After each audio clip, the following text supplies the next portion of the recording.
بتحس ان عينك ناشفه طول الوقت او ريقك ناشف مهما شربت ميه؟ الاعراض دي ممكن تكون اكتر من مجرد اجهاد او قله شرب ميه. احيانا ممكن تكون علامه على مرض مناعي اسمه متلازمه جوجرين. متلازمه جوجرين هي احد الامراض المناعيه اللي فيها جهاز المناعه بيهاجم بعض الغدد المسؤوله عن افراز السوائل في الجسم، واشهرها الغدد اللي بتنتج الدموع واللعاب.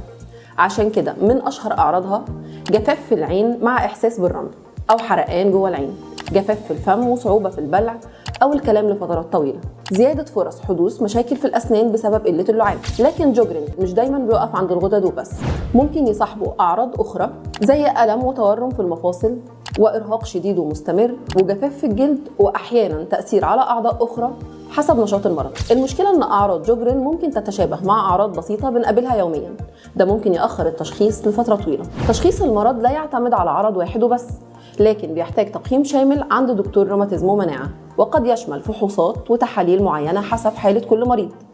الأهم إن اكتشاف المرض مبكراً بيساعد على السيطرة على الأعراض وتقليل فرص حدوث أي مضاعفات. لو بتعاني من جفاف مستمر في العين أو الفم خصوصاً مع ألم في المفاصل أو إرهاق غير مبرر، ابعت لنا رسالتك أو اكتب لنا سؤالك في الكومنتات، وأنا هوضح لك هل الأعراض دي تحتاج تقييم لحالة مناعية ولا لأ.